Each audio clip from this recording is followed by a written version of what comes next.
লক্ষ্মীপুরবাসী মোহাম্মদ রাসূলুল্লাহর উম্মত হওয়ার জন্য এখানে আল্লাহ দুইটা গুণ দিয়েছেন। কেউ যদি কিয়ামতের দিন নবীর সুপারিশ পেতে চায়, ইয়াউমাইদিন সেই দিন লা তানফাউ নাফা ইয়ানফাউ মানে উপকার পাওয়া, এটা মোজারে বর্তমান ভবিষ্যৎ প্রেজেন্ট ফিউচার। কিয়ামতের দিন আমার জন্য আপনার জন্য নবী যদি সুপারিশ করে জান্নাতে পাঠাতে চান, ইল্লা মান আযিনা লাহুর রহমান, এক নম্বরে আমার অনুমতি থাকা লাগবে। আল্লাহ বলবেন যে যা তোরে অনুমতি দিলাম।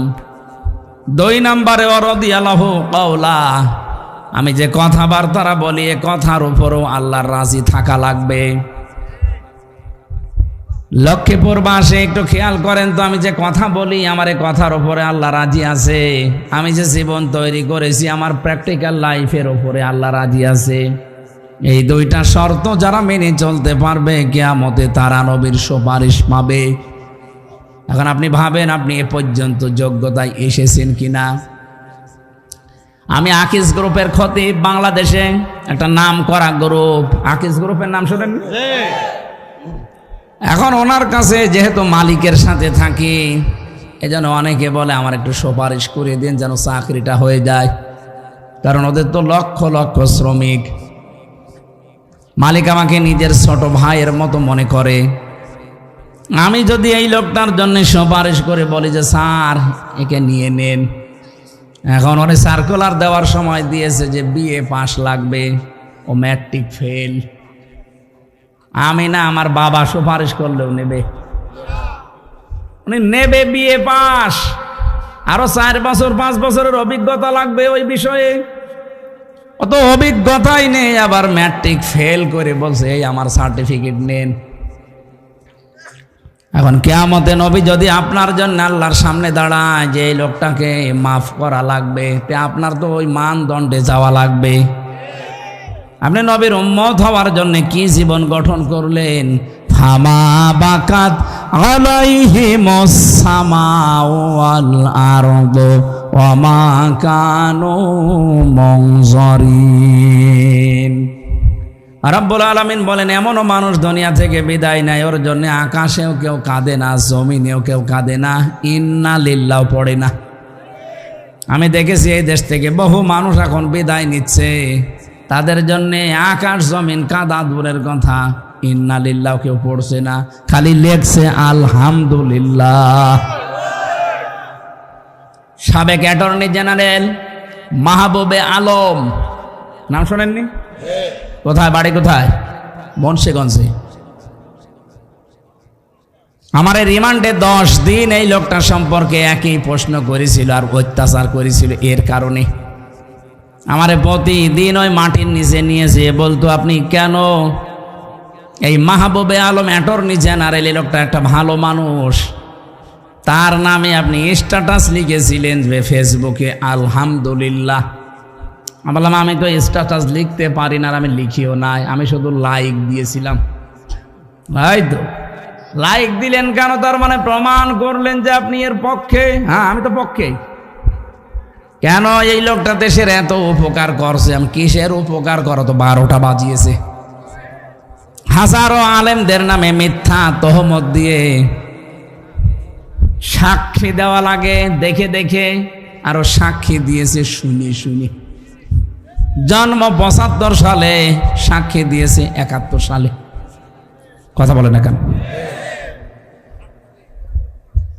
দেশকে ইসলাম শূন্য করার জন্যে, ইসলামপন্থী মানুষদেরকে বিদায় করার জন্য যতগুলো ষড়যন্ত্র হয়েছিল তার ভেতরে অপরাধ ট্রাইব্যুনাল একটা, এটা একটা বানানো। এই জন্য সালাউদ্দিন কাদের চৌধুরী ফাঁসির মঞ্চে দাঁড়িয়েও বলেছিল এই ট্রাইব্যুনালটা যেন নষ্ট করবা না। উনি মনে হয় বলেছিল এই কথা যে আমি দেখতে পাচ্ছি এই ট্রাইব্যুনালে হাসিনার বিচার হবে, তাই হচ্ছে। খাপের খাপ, মমতাজের বাপ, মিলে গেছে একেবারে। এখন পৃথিবীর একটা ইতিহাস হয়ে থাকবে গণহত্যার দায়ে যদি এই মহিলাকে ফাঁসি দেওয়া যায়, কারণ আজ পর্যন্ত বাংলাদেশে কোনো মহিলার ফাঁসি হয়নি। এটা দিয়ে যদি আরম্ভ হয় তাহলে আমি রোজা রাখবো। কি একটা দুইটা মানুষ না, 2732 জন মানুষ হত্যার সাথে জড়িত শুধু 24-এ। 13 সালের দিকে তাকান, 6 সালের দিকে তাকান, আমার মনে হয় সারাটা জীবনে শুধু মানুষ হত্যার সাথে মেতেছিল। আমার ফাঁসি চাই বীর মুক্তিযোদ্ধা মতিয়ার রহমান রিন্টু, এই লোকটার লেখা পড়লাম পুরাটা। উনি যা লিখেছে, আপনি যদি এখন পুরাটা বই পড়েন এখনই গালি দেওয়া আরম্ভ করবেন, সে বাংলায় গালি দেবেন।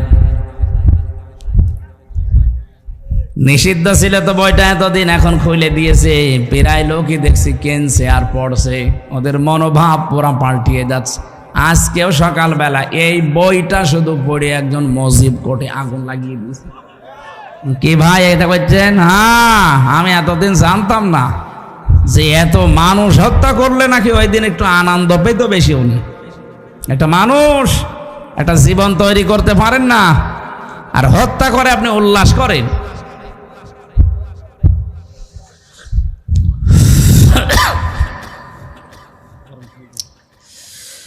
আমার ভাইরা, বাস্তবতা এইটা, আমি যদি সত্যিই সুপারিশের যোগ্য হয়ে না থাকি, নবীজি না তামাম পৃথিবীর সব কিছু আমার জন্য বললো, মালিক আমাকে নেবে না। এই জন্য আমি এখন থেকেই ভাবি আসলে আমি সুপারিশের যোগ্যতা অর্জন করেছি কিনা। একা একা যখন থাকি মাঝে মাঝে চিন্তা আসে, আল্লাহ তুমি যদি বলো হামজা 2024 সালের নভেম্বর মাসের 30 তারিখ পর্যন্ত তোরে মাফ করে দিলাম, যা শুধু ডিসেম্বরের 1 থেকে 30 দিনের হিসাব দিয়ে তুই জান্নাতে চলে যা। আমার যা কাজ কারবারে 30 দিনের হিসাব দেওয়া আমার দ্বারা সম্ভব না। আপনারা পারবেন না? আপনারা পারবেন? কত কঠিন শর্ত লাগিয়েছে কোরআন, সূরা তাহা, এটা 16 নম্বর পারা 18 নম্বর পৃষ্ঠার 10 নম্বর লাইনের 109 নম্বর আয়াতে আছে। তাফসিরে ফি জিলালিল কোরআন সাজ্জাদ কুতুব লিখেছেন, ইল্লা মান আযিনা লাহুর রহমান ওয়া রাদিয়া লাহু কাওলা। আমার তো মনে হয় মানুষের জীবন পরিবর্তনের জন্য পুরা কোরআন লাগবে না, এই দুইটা শব্দ যথেষ্ট, যদি বুঝে পড়তে পারে। কি সূক্ষ্ম শব্দ আল্লাহ দিয়েছেন দেখেন। আপনার জন্য এজেন্ট দেওয়া লাগবে, অনুমতি দেওয়া লাগবে। আমি যদি ভাইয়ের জন্য আকিসের মালিককে কিছু বলি, উনিও তো আমাকে আগেই অনুমতি দিয়ে রাখবে যে আপনাকে আমি বললাম এরকম কোনো মানুষ পেলে আপনি দেবেন। তো সেই যোগ্যতায় তো উনি পৌঁছাতেই পারেননি। উনি নেবে বিএ পাশে ম্যাট্রিক ফেল, হবে। 2 নম্বরে রাদিয়াল্লাহু কাওলা, এটা আরো গুরুত্বপূর্ণ। নবী আপনি যার জন্য সুপারিশ করবেন আমার কাছে, ওই লোকটার কথাবার্তারা যা বলে দুনিয়ায় তার উপরও আমার রাজি থাকা লাগবে। এমনও তো এই দেশ থেকে বিদায় নিয়ে চলে গেল, এখন পালিয়েছে, হয়তো 100টা কথা বলতো, 99টা মিথ্যা কথা।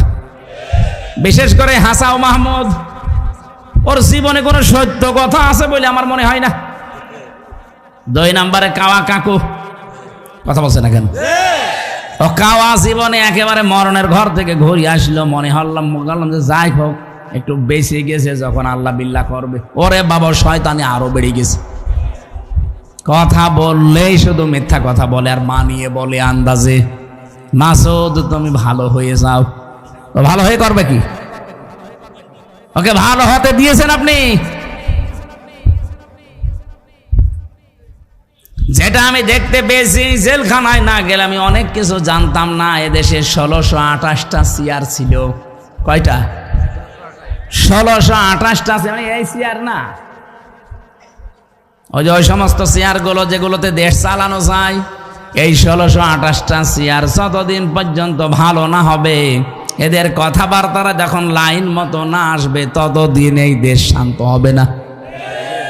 এখন যদিও হালকা পাতলা লাইনে আসতেছে, এখনো পুরাটা আসেনি। আমরা চাই এই 1628টা চেয়ারে যাদেরকেই বসাবেন, তাদের চরিত্র যেন হযরতে আবু বকরের মতো হয়। এ দেশটা এমনি দাঁড়িয়ে যাবে। কি করেছিলেন তার জীবন থেকে 2 মিনিট বলি। হযরতে আবু বকর সিদ্দিক, তিনিও রাষ্ট্রের দায়িত্বে ছিলেন। তার স্ত্রী একদিন ডাক দিয়া বলছে, স্বামী, ছেলে পায়েস খেতে চেয়েছে, ঘরে তো ওই রকম কিছু নেই, এক কাজ করেন, অর্থমন্ত্রীর দায়িত্বে যিনি আছেন বাইতুল মালে, তাকে বলেন আগামী মাসের বেতন যেন আমাদেরকে দিয়ে দেয় অ্যাডভান্স।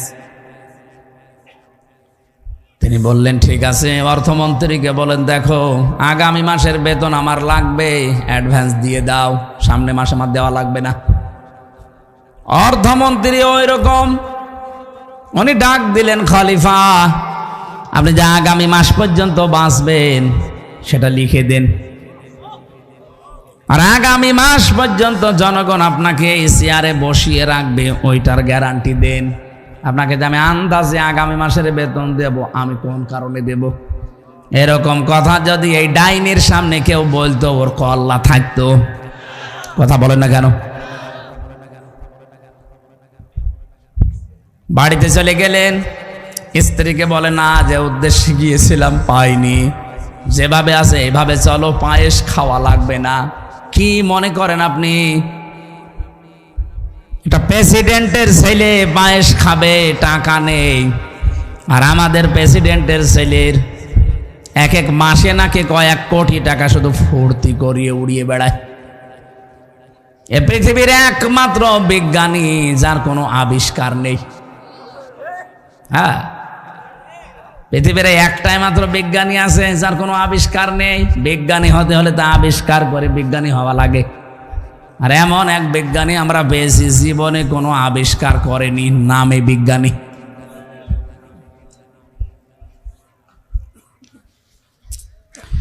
লক্ষ্মীপুরবাসী, বিএনপি যারা করেন তাদেরকে আমি আহ্বান জানাচ্ছি, আপনার চরিত্র জিয়াউর রহমানের মতো তৈরি করেন।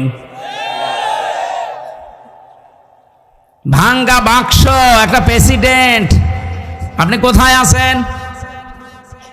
কার আদর্শ মেনে আপনি রাজনীতি করেন? আমি তো কিছু বুঝি না। আমার সাথে তো তারেক জিয়া সাহেবের পিএস ছিল 3 বছর আমার পাশে, তার বন্ধ ছিল গিয়াসউদ্দিন মামুন, আজ 14 বছর জেলে। বাতিলের রসানলে পড়ে এই মানুষগুলো, যুবক মানুষ, কতদিন পর্যন্ত পড়ে আছে জেলখানায়। যাদেরকে যে মামলা দিয়েছিল আমি দেখেছিলাম জামিনযোগ্য সব, কিন্তু ওই ডাইনির কারণে আমরা কেউ জামিন পাইনি, খালি লাল দাগ মারা ছিল।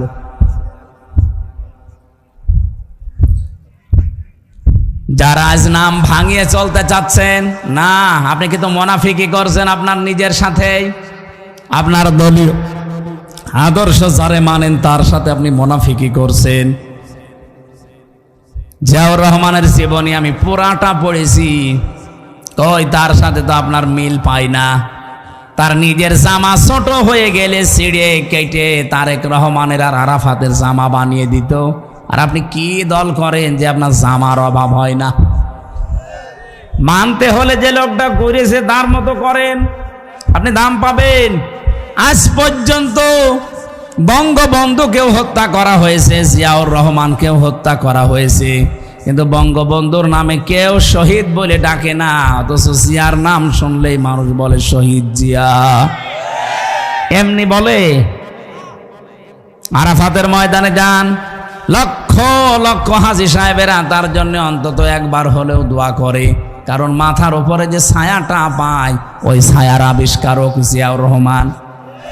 নিম গাছ লাগিয়েছিল, লক্ষ লক্ষ নিম গাছ লাগিয়ে দিয়েছে। আমিও তো কয়বার গেলাম, সেখানে যাবার পরেই এমনি অটোমেটিক আমার মুখ দিয়ে দোয়া চলে আসে, আল্লাহ তুমি যাই করো শহীদ জিয়াকে মাফ করে দিও, কারণ তার কারণে আজকে আমরা একটু ছায়া পাচ্ছি। কত লক্ষ হাজিরা যায় সেখানে, সবাই কিন্তু এই দোয়াটা করে। আর আরাফাতের ময়দানের দোয়া 100 কবুল হয়। সুবহানাল্লাহ বলতে পারেন না? আপনি এরকম কিছু কাজ করে তো দেখাবেন মানবতার জন্যে। আপনি যদি এখন উল্টা পাল্টা আরম্ভ করেন, আরে ভাই কত গোয়েন্দা লেগে আছে আপনি জানেন দেশে বিদেশের, আপনি কিছুই টের পাচ্ছেন না বাস্তবতা। আমিও টের পেতাম না, কিন্তু এখন টের পাচ্ছি। বিশেষ করে 3টা বছর আমি এই কঠিন অবস্থায় না থাকলে আমি অনেক কিছু জানতাম না।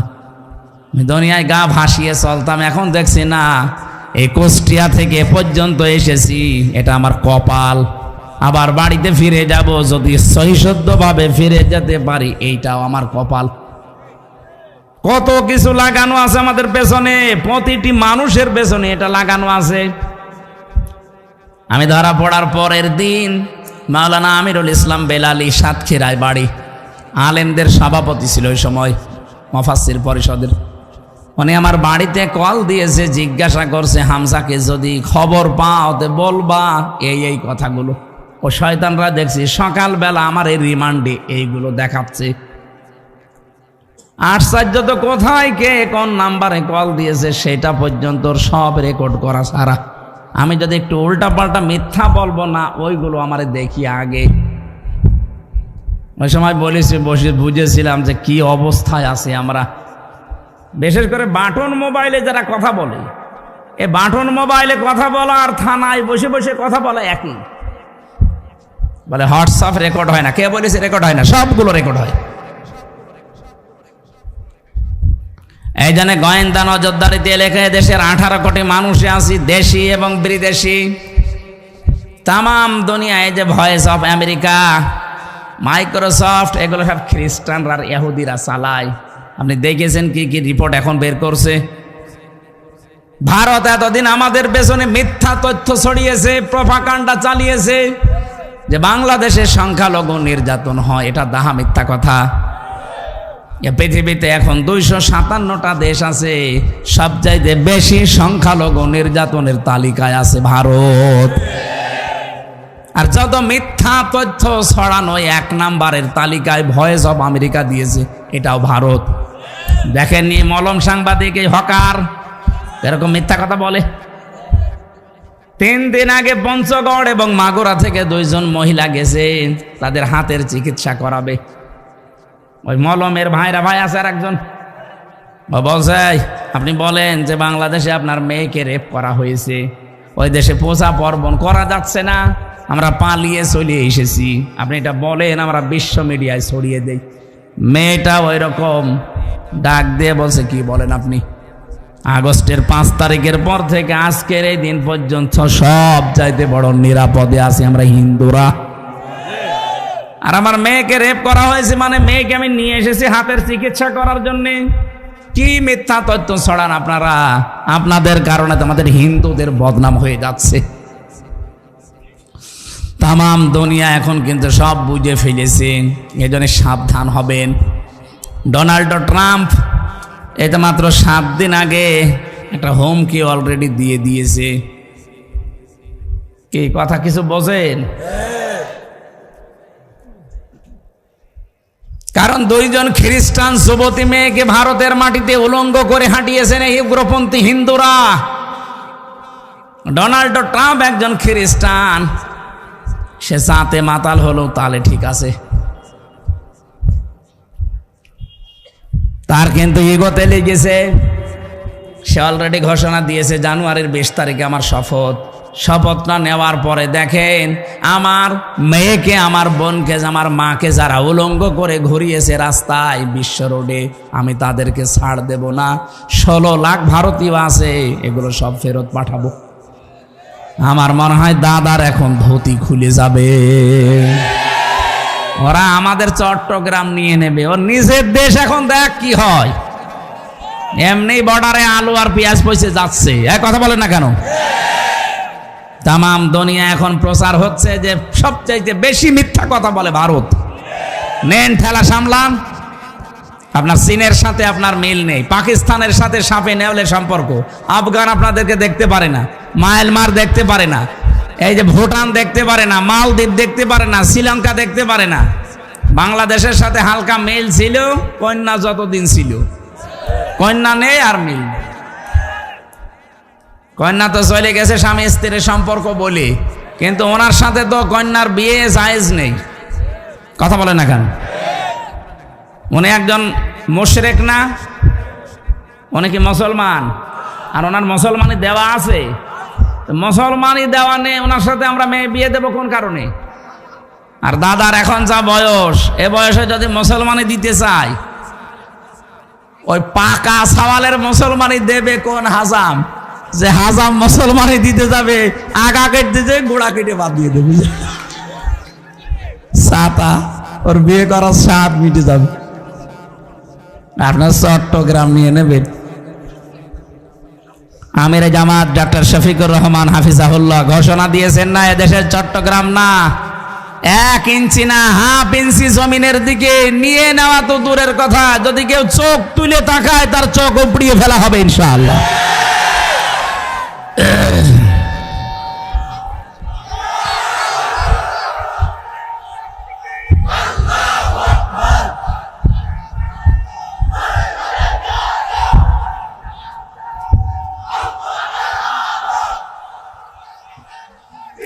আলহামদুলিল্লাহ ভাই,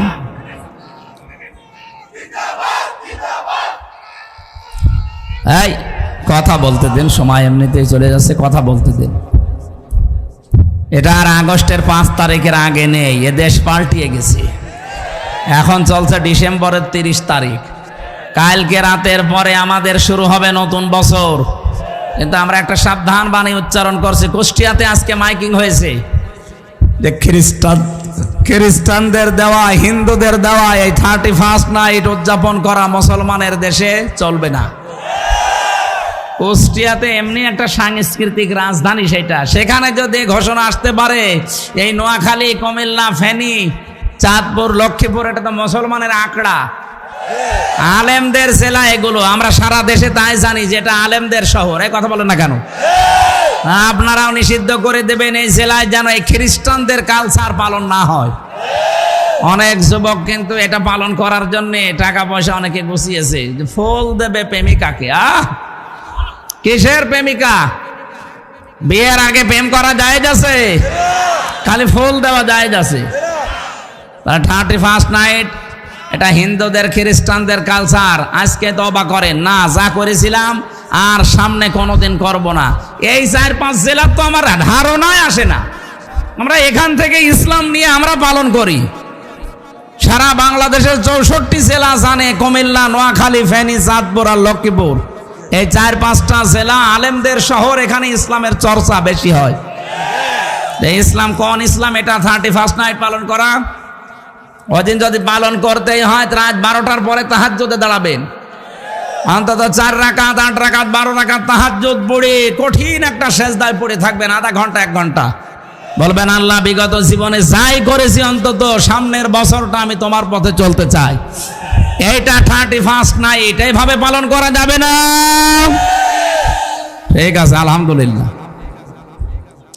আমি নবীর উম্মত হওয়ার জন্য আমি সহ যারা আসলাম, আমাদের যোগ্যতা যেন ওই পর্যায়ে যায়, নবী যেন আমাদের দিকে দেখেই বুঝতে পারে না এটা আমার উম্মত ছিল। আল্লাহ আমাদেরকে কবুল করুন, আমিন। আমরা আজকে তেলাওয়াতকৃত আয়াত সূরা মায়েদার 8 এবং 9, এই 2টা আয়াতের সাবজেক্ট হচ্ছে ন্যায় বিচার। কি বিচার? আমরা কোরআনে কারিম থেকে তাফসীর আকারে কথা শুনতে চাচ্ছি। সূরা মায়েদা 120টা আয়াত আছে, 16টা রুকু আছে। আমরা পড়েছি মাত্র 2টা আয়াত, 1 আয়াতের তাফসীর করব, 8 নম্বর আয়াতের। আমার বিষয় কি বললাম? বলেন। কিয়ামতের ওই কঠিন ময়দানে কোন নামাজিকে, কোন রোজাদারকে, কোন দানশীলকে, কোন পর্দাওয়ালা মহিলাকে আল্লাহ আরশের ছায়ায় স্থান দেবে। বলেন না, বলেছে ওই মানুষকে আমি স্থান দেব যে দুনিয়ায় ন্যায় বিচার কায়েম করতে পারে। এটা শুধু রাষ্ট্রের বিষয় না, ব্যক্তিগত জীবন থেকে শুরু করে আমরা একেবারে আন্তর্জাতিক জীবন পর্যন্ত পুরা কোরআন দিয়ে মিলাতে চাই। এই চলে যাচ্ছেন মানে? আমার এখানে বসিয়ে রেখে চলে যাচ্ছেন কেন? প্রসাব, পায়খানা আর বিড়ি খাওয়ার নেশা লাগলে যাবেন না। অনেকে আবার নেশা আছে। আপনাদের চট্টগ্রাম বিভাগ না এটা? এই বিভাগের জন্য তো আবার বিড়ির মাসলা আলাদা। এই এলাকার ইমামও বিড়ি খায়, যদিও এখানকার নাই, চট্টগ্রামে আমি পেয়েছি। হ্যাঁ, হালি শহরে আমি নিজে দেখেছি ইমাম সাহেব বিড়ি খাচ্ছি। কে ভাই বসে, অসুবিধা নেই, মাকুল। সিলেটে আরো বেশি খায়, কিন্তু আমাদের খুলনা বিভাগে বাড়ি, আমার খুলনা, বরিশাল, এই 2 বিভাগের মানুষ বিড়ি না। ইমাম সাহেব, মুয়াজ্জিন সাহেব, খাদেম, রাস্তা মসজিদ ঝাড়ু দেয়, সেও যদি বিড়িখোর হয় তারও রাখবে না। আপনাদের যেহেতু এলাকায় এগুলো নেশা আছে, এই এলাকায় বিড়ি তো তৈরি হয় না, এগুলো হয় সব কুষ্টিয়ায়। যশোর, কুষ্টিয়া, কুড়িগ্রাম এই সমস্ত জেলায় তৈরি হয়, ওগুলো সব সাপ্লাই দিয়ে আসে। কি দিয়ে বানায় দেখেছেন? তামাক। সবচাইতে বেশি চাষ হয় কুষ্টিয়া, চুয়াডাঙ্গায়। এগুলো সব ফেলে রাখে রোদে, কুকুরে, শ্রীগালে, বিড়ালে প্রসাব করে, পায়খানা করে, রোদে ঝাড়া দিয়ে প্যাকেট করে পাঠিয়ে দেয়। যতই ঝাড়া দিক মাল মশলা কিন্তু লেগে থাকে। এক কথা বলছে না কেন? ওইটা ই করে আপনারা খান, শোক টান যতই দেন, ভেতরের অবস্থা তো ভালো না। বিড়ি খাওয়াটা ছেড়ে দিন ভাই, যদি পারেন ছেড়ে দিন। 22,000 কোটি টাকা, 22,000 কোটি টাকা লস হয়ে যাচ্ছে শুধু আগুনে পুড়ে পুড়ে। আরো 5টা ক্ষতি হয় বিড়ি খেলে। আমি তো বিড়ি খাওয়ার ওয়াজ করছি না, এটা নিষেধ করার জন্য।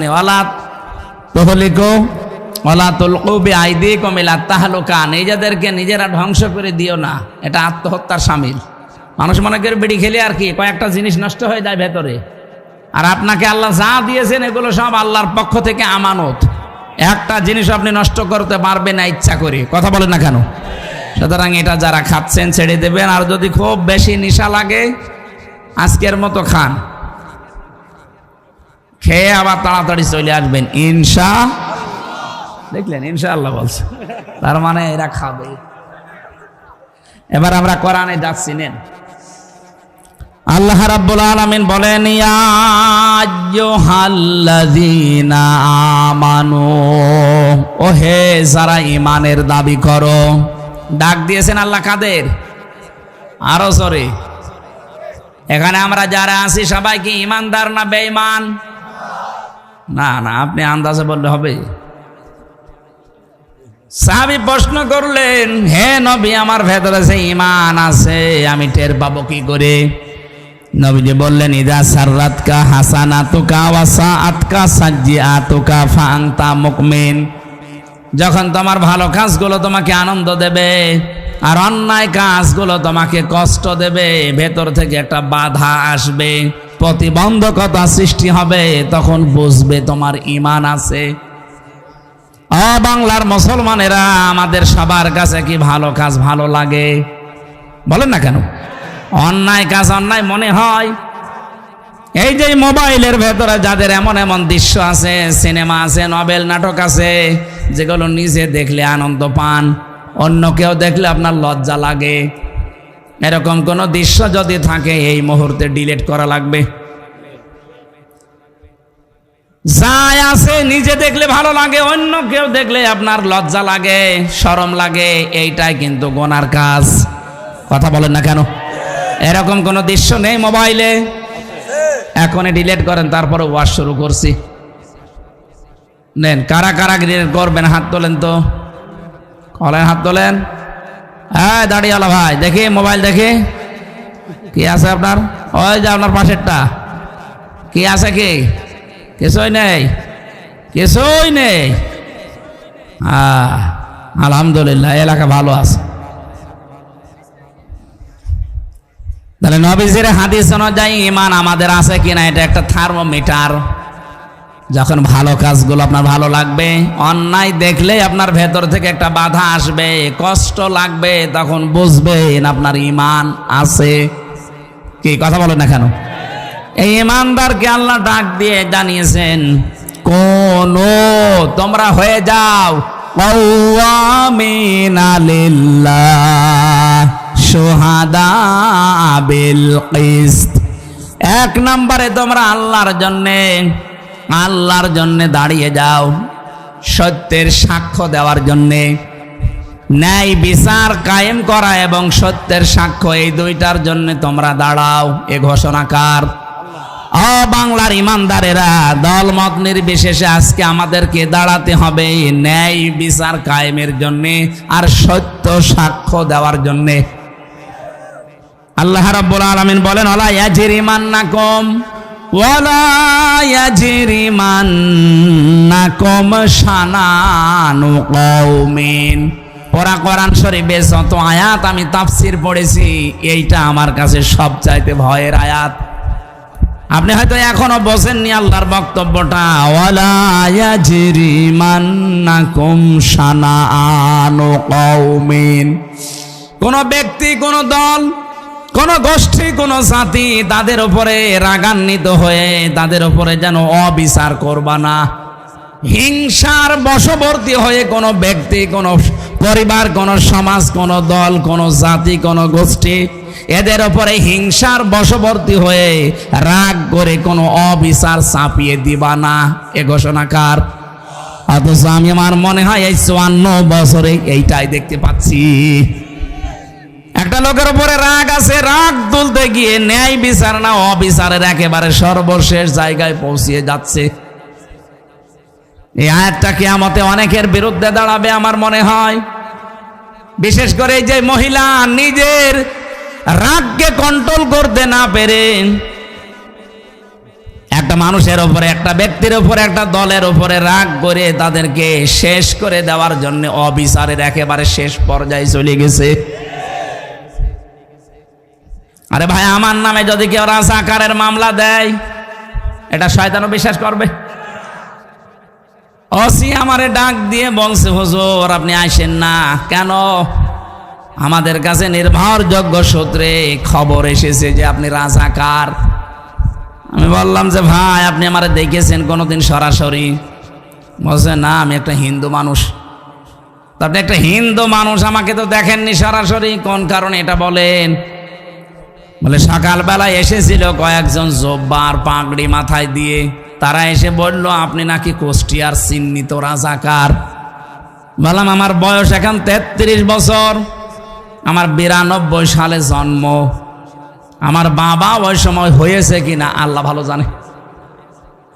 আমার বাবার মনে হয় এখন 55 বছর হবে। 55 বছরের বাবার বয়স, আমার বয়স 33, আমার মা আরো মনে হয় 4-5 বছরের ছোট হবে আমার বাবার। তাই আমার বাবারই তো ওই সময় বিয়ে হয়নি। কথা বলেন না কেন?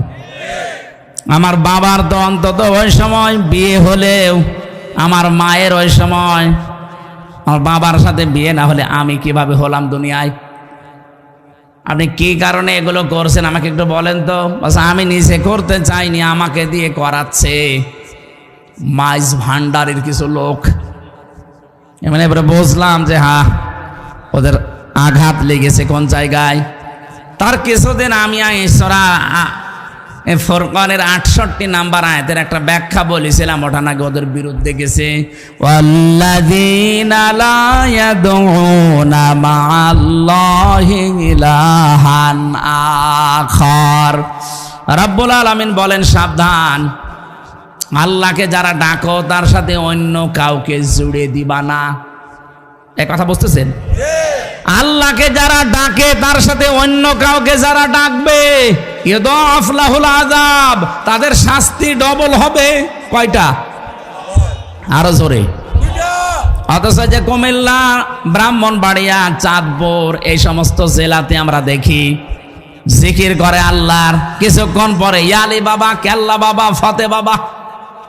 এই কথা বলছে না কেন? আপনি কোথায় পেয়েছেন আল্লাহর সাথে কেল্লা বাবা, ফতে বাবা বলা লাগবে? যারা করে এগুলো, ওই কথাগুলো কোরআন দিয়ে তুলে ধরলে যেহেতু ওদের ব্যবসা বন্ধ হয়ে যায়, মানুষ বসে যেত ভণ্ড। কারণ এই কাজ করলে শাস্তি পাওয়া লাগবে ডবল। নিজেরাও জাহান্নামে যাচ্ছে, আমাদেরকেও সাথে নিয়ে যাচ্ছে। আবার নাম নিয়েছে সুন্নি। কিসের সুন্নি? আপনি বেদাতি।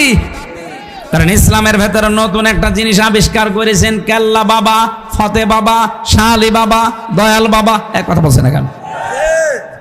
ওরা যদি জাহান্নামে যেতে চায় যাক, অন্তত আমরা যারা সচেতন কোনদিন আর এরকম উল্টা পাল্টা জিকির, আরো জোরে বলেন। ওরা এই কারণে ওসির কাছে নালিশ দিয়েছিল যে উনি পীর মাশায়েখ মানে না। কিসের পীর মানি না? পীর মানে উস্তাদ, শিক্ষক। তার কাছে আমি কিছু জানার জন্য যাব, তার গা পা টিপা লাগবে, উল্টা পাল্টা জায়গায় হাত দেওয়া লাগবে। কোথায় পেয়েছেন আপনি? অনেকে খেদমত করতে করতে বউ পর্যন্ত দিয়ে আসে, যুবতী মেয়ে দিয়ে আসে। আরে ভাই, আপনার বউ দিয়ে আপনি পীরের গা টিপান?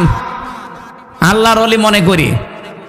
পোড়া শরীরের ভেতরে এমন জায়গা আছে যেখানে হাত লাগলে মরা মানুষ জিন্দা হয়ে যায়। ও যদি এখন জিন্দা হয়ে পড়ে, বাংলাদেশে 48,000-এর উপরে দরবার, অধিকাংশ দরবারে ইসলাম নেই, সবগুলো বানানো ইসলাম চলছে। আর আমার কুষ্টিয়াতে তো একটা আছে আল্লাহর ওলি লালন শাহ, বিভিন্ন মানুষ এই সমস্ত এলাকা থেকে বাস ট্রাক ভরে ভরে যাচ্ছে। সারা দেশ মিলিয়ে আপনি যেই কয় মন গাঁজা না পাবেন, তার চাইতে বেশি গাঁজা পাওয়া যায় লালনের মাজারে। কারণ বাংলাদেশের ভেতরে একটাই নিরাপদ জায়গা যেখানে পুলিশ পাহারা দিয়ে গাঁজা খাওয়ায়। আর আপনারা আন্দাজে ওখানে যান, তওবা করবেন। আওয়াজ যারা শুনতে পাচ্ছেন যে জীবনেও অন্তত ওখানে যাব না। প্রকাশ্য জেনা, ব্যভিচার আর এই গাঁজা খাওয়া প্রকাশ্য, কিচ্ছু বলে না, লাইসেন্স করা আছে। আমার ভাইরা, এই মিথ্যা মিথ্যা মিথ্যা মামলা দিয়ে, মিথ্যা সাক্ষী দিয়ে মানুষের জীবন যারা নষ্ট করে দিয়েছেন, আল্লাহ পাক তাদেরকে আজ নির্দেশ দিচ্ছে, ঈমানের দাবি করো, ভালো করে শোনো। দাঁড়িয়ে যাবেন এই বিচার কায়েমের জন্যে। ওই লোকটা যদি নিজের নিকট আত্মীয় হয়, তারপরও তার ছাড় দেওয়া যাবে না। কারণ অধিকাংশ আগের উম্মত যারা, ওই মানুষগুলো গরিব মানুষরা যদি অন্যায় করত, একেবারে 100 বিচার করত। আর ধনী মানুষেরা, পাওয়ারফুল মানুষের, টাকা পয়সাওয়ালা মানুষের ছেলেরা মেয়েরা, তারা নিজেরা অন্যায় করলে তখন আর কিছু বলতো না। এটা ঠিক 2008 থেকে 24 পর্যন্ত এইরকমই চলেছে। যদি বিরোধী দলের কেউ কিছু করে, 5 থেকে জুন খসে 14টা মামলা হয়ে যায় তার নামে। আর নিজের দলের লোক যদি আকাশও খেয়ে ফেলে, কোনো অসুবিধা নেই। এই পাশের জেলা চাঁদপুর, এখানে সেলিম নামে এক বালু খেকো ছিল না, চাঁদপুরে না, আমার সাথে ছেলে ছিল। আমি দেখেছি লোকটার আচরণ কি।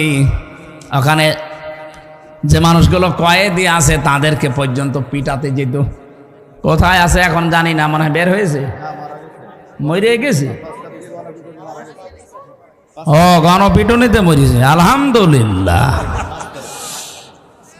আচরণ খুব খারাপ, ভেতরে থাকতে জ্বালিয়েছে। আওয়ামী লীগ করতে মনে হয় না, শয়তান ভেতরে যেও শয়তানি করিস।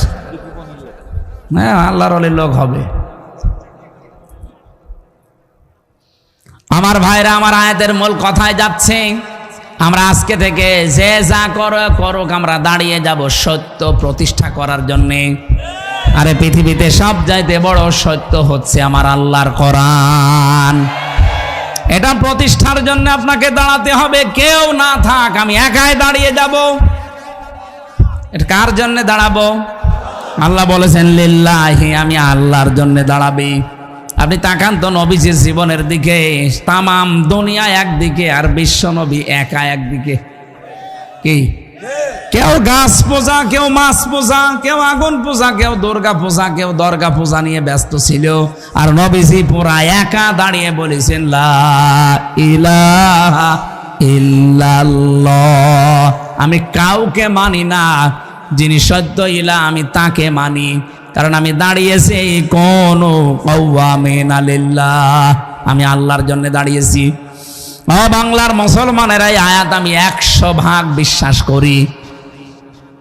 100% আমি বিশ্বাস করে যতদিন আমি মেনে নিয়েছি, আমি দেখেছি আল্লাহ আমাকে সাহায্য করেছে।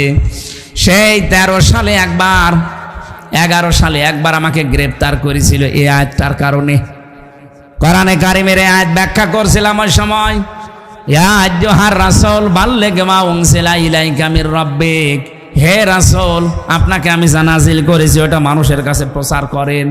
আমি তো আল্লাহর আয়াতের উপরে 100% বিশ্বাস করে শুরু করেছিলাম, কিন্তু ওই সময় একেবারে ভরা যৌবন ওদের। আমার নামে মামলা দিল পুলিশের কাছে, যে উনি শিবির করে, শিবিরের রক কেটে বেড়ায় ক্যাডার। এটা যে একটা ডাহা মিথ্যা কথা, আমার জীবন দিয়ে আমি প্রমাণিত। রক কাটা কারে বলে জীবনে কোনোদিন দেখি নাই, নামও শুনি নাই। অথচ ইসলামপন্থী এই মানুষগুলোর ওপরে একটা মিথ্যা তহমত দিয়ে বাংলার মানুষ থেকে এতদিন আড়াল করে রেখেছিল জালেমরা। এখন অনেকে আবার জালেমদের পক্ষ নিয়ে কথা বলছেন। এই বাংলাদেশে যদি সিগারেট বিহীন কোনো ছেলে থাকে, সেটা শিবিরের ছেলে। আমি গ্যারান্টি দিচ্ছি, আপনি বলেন এরা টেন্ডার বাজি করে না, চাঁদা বাজি করে না, সিগারেট খায় না, ডাল খায় না। বিশ্ববিদ্যালয়ে তা আমিও পড়েছি। এই মানুষগুলো সকালে উঠে দেখতাম কোরআন পড়ছে, লালন শাহ হলে আমি ছিলাম।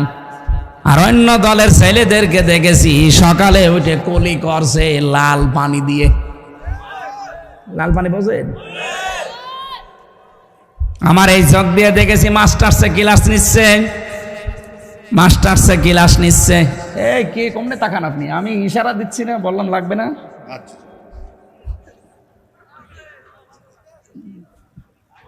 মাস্টার্সে ক্লাস করছিলাম, হঠাৎ শুনতে পেলাম হইচই। কি হয়েছে?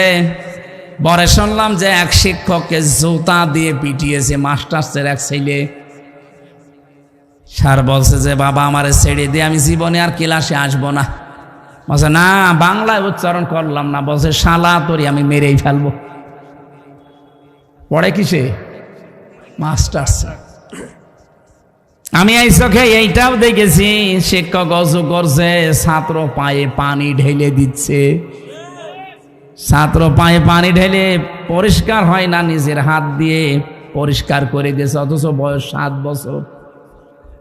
ওইটার বয়স 26 বছর আর এটার বয়স 7 বছর। ছাত্র তো দুইটাই। একে বলে 3 দিন মাদ্রাসার মক্তবে গেছে, এখনো আলিফ বা তাও পড়া শেষ করতে পারেনি।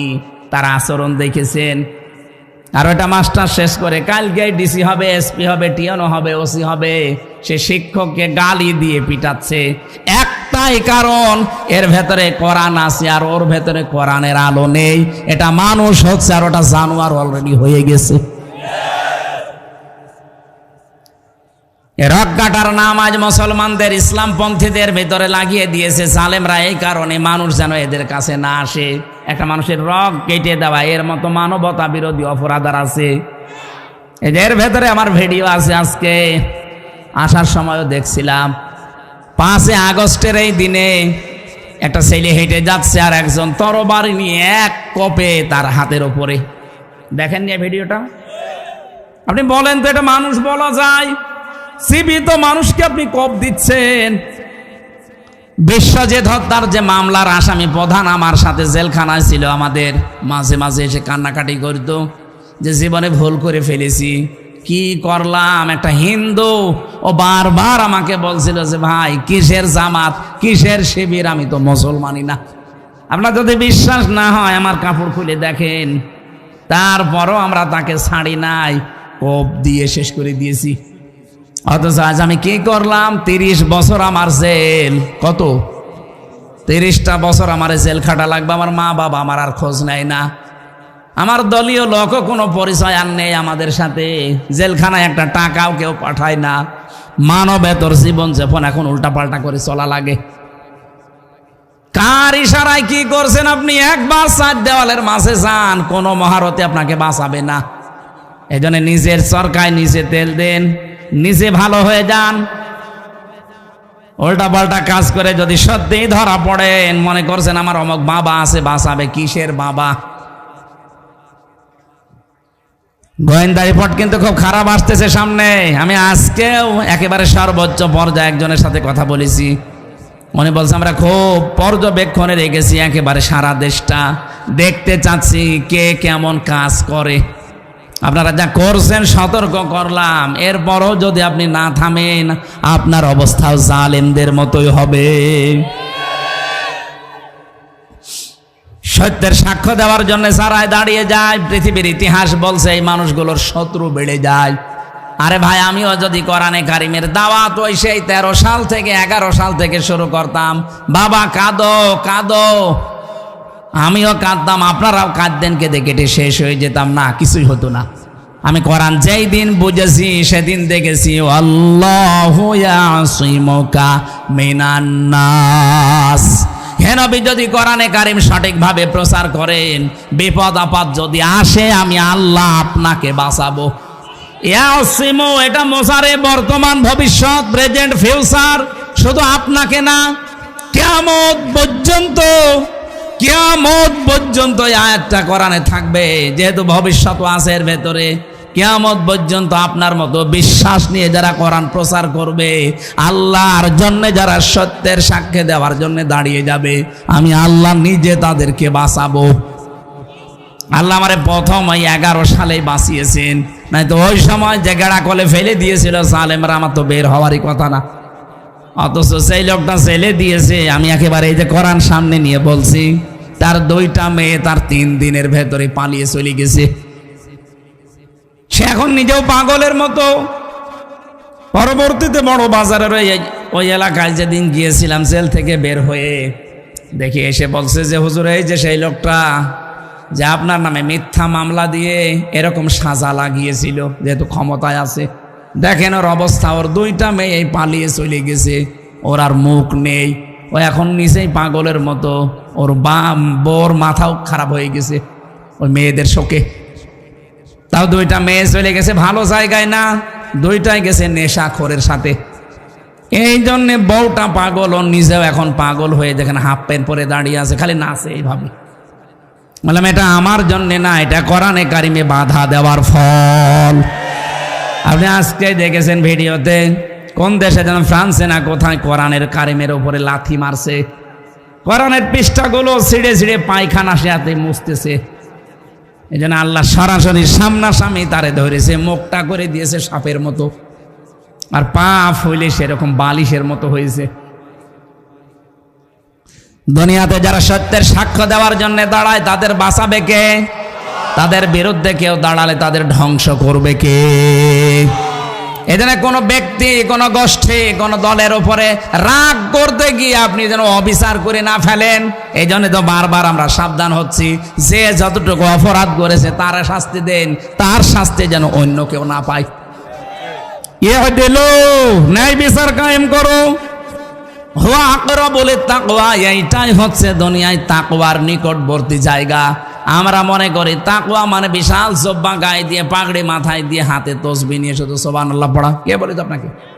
তাকওয়া শব্দের শাব্দিক অর্থ হচ্ছে আপনাকে ওই কাজের জ্ঞান এবং যোগ্যতা অর্জন করে সুচারুরূপে আঞ্জাম দেওয়া লাগবে। তাকওয়া কি বোঝা গেছে? তাকওয়ার ব্যাখ্যা প্রায় 19টা আছে। 1 নাম্বার ব্যাখ্যা, আল্লাহর নিষিদ্ধ কাজগুলো ঘৃণা ভরে ছেড়ে দেওয়া। তাকওয়ার 2 নাম্বার ব্যাখ্যা, আপনি যেখানে যেই কাজে লাগবেন ওই কাজের শিক্ষা এবং প্রশিক্ষণ নিয়ে ওই কাজটা সুচারুরূপে আঞ্জাম দেওয়ার নাম তাকওয়া। আমি খোলাখুলি বলছি, এই দেশে যারা ইসলাম কায়েম করতে চায় তারা কিন্তু এই তাকওয়া অর্জন করার জন্য 100 ভাগ কাজ করছে। আপনি যে কোনো বিভাগে দেখেন, চিকিৎসা বিভাগ, শিক্ষা বিভাগ, আদালতে, আইনে, প্রশাসনে, যেখানেই দেখবেন শুধু লোক তৈরি করা না, লোককে তৈরি করে শিক্ষা দিয়ে, প্রশিক্ষণ দিয়ে ওই জায়গা যেন দুর্নীতি মুক্ত করা যায়, এভাবে 100 ভাগ কাজ চালিয়ে যাচ্ছে। এটার আরবি নাম তাকওয়া। ন্যায় বিচার যদি কায়েমই না হয় এদেশে তাকওয়া বলে কিছু থাকবে না। কারণ ইউদিলু, ন্যায় বিচার কায়েম করো, হুয়া আকরাবুল তাকওয়া। আকরাবু ইসমে তাফসিল, এইটাই নিকটবর্তী পন্থা তাকওয়ার। আত্তাকুল্লাহ, আল্লাহকে ভয় করো। কেন আল্লাহ আবার পরে আত্তাকুল্লাহ দিলেন? হে বাংলার মুসলমানেরা, এই তাকওয়া শব্দের ব্যাখ্যা যদি বাস্তবে আপনি নিয়ে আসতে না পারেন, আপনার পরবর্তী প্রজন্ম যারা আসবে তারা সত্যি সত্যি বেঈমান হয়ে যাবে। এই আয়াতের ব্যাখ্যায় আমি অনেকগুলো ঘটনা পড়েছি। এই যে আব্দুল কাদের জেলানী রহমতুল্লাহ আলাইহে, বলা হয় যে হুজুর দোয়া করেন যেন ছেলে মেয়ে তাদের মতো হয়। এমনি হবে? আব্দুল কাদের জেলানীর মায়ের পেটের দিকে তাকান। তার মা এই যে পেটে তাকে ধারণ করেছিলেন, উনি এসে একদিন বলছে, মা তুমি সত্যি করে বলো তো, আমাকে পেটে রাখা অবস্থায় কোনো হারাম কাজ করেছো? বলে কেন? যা পড়ি আমার পড়া মনে থাকে না, আমার মনে হয় আমাকে পেটে রেখে কোনো হারাম কাজে তুমি লিপ্ত ছিলে। মা বলছে, বাবা আমার কোনো রকম কথা মনে নেই, তবে একটা কথা আমার মনে পড়ে। আমার পেটে যখন তোর বয়স 9 মাস, তোকে নিয়ে গিয়েছিলাম তোর নানির বাড়িতে বেড়াতে। ওঠানের ওপরে আচার দেওয়া ছিল, শোকাতে রোদে ওইটা তুলে খেয়েছিলাম। অত জানলাম যে ওইটা পাশের বাড়ির একজন রোদে শোকাতে দিয়েছে। ও বাবা আব্দুল কাদের, মানুষের জিনিস পেটে রাখা অবস্থায় না বলে খেয়েছিলাম, এই কারণেই মনে হয় তোর মেধার ওপরে এর প্রভাব পড়েছে, এই জন্যে পড়া মনে থাকে না। বাংলার মেয়েরা তাকওয়া কারে বলে আপনি একটু খেয়াল করেন তো। মানুষের জিনিস না বলে খাওয়ার কারণে যদি ওই প্রভাব সন্তানের মেধার উপরে পড়ে, এ কারণে যদি ছেলে মেয়ের লেখাপড়া মনে না থাকে, আমাদেরকে যারা পেটে নেন কি করেন আপনি? কত কিছু না বলে খেয়ে হজম করে ফেলেন। আপনার পেটে এমনি আসবে আব্দুল কাদের জেলানি। এই জন্য মেয়েরা যারা এসেছেন বিভিন্ন জায়গায় বসে আছেন, আপনাদের পেট ঠিক করবেন। আর আমরা তাকওয়া অবলম্বন আজকে থেকে করব এইভাবে, যেখানে যেই কাজ করব সে কাজটা যত ছোট হোক আর বড় হোক, ওই কাজের শিক্ষা এবং প্রশিক্ষণ নিয়ে ওই কাজটা সুচারুরূপে আঞ্জাম দেওয়ার চেষ্টা চালাবো। আল্লাহ আমাদেরকে তৌফিক দেন আয়াতটা মেনে চলার। ইন্নাল্লাহা খাবীরুম বিমা তা'মালুন, অবশ্যই আমি আল্লাহ খবর রাখি তোমরা যা করো। আল্লাহ যে সব জানে, সব খবর রাখে, এই জন্য তাকে সাক্ষী রেখে সত্যকে প্রতিষ্ঠা করার জন্য, ন্যায়ের সাক্ষী হওয়ার জন্য প্রত্যেকের জায়গা থেকে চেষ্টা করি। আমিন। আমার জেলখানায় লিখিত নারী এবং পুরুষের উপরে বই লেখা আছে, দাম্পত্য জীবনের সমস্যা এবং তার সমাধান কি হবে। এটা আমার মনে হয় এই স্টেজে আছে বা গাড়িতে আছে, কোন জায়গায় যাওয়ার সময় মেয়ের জন্য নিয়ে যাবেন, বর জন্য নিয়ে যাবেন, পোড়াটা পড়াবেন। সংসারে আমি আশা করি শান্তি আসবে। যেহেতু আজকে আমার 3টা হয়ে গেছে আর এখন ঘুমানোর টাইম, 11:30 বাজে। আজকের মতো বিদায় নিচ্ছি। আমিন, আল্লাহুম্মা আমিন।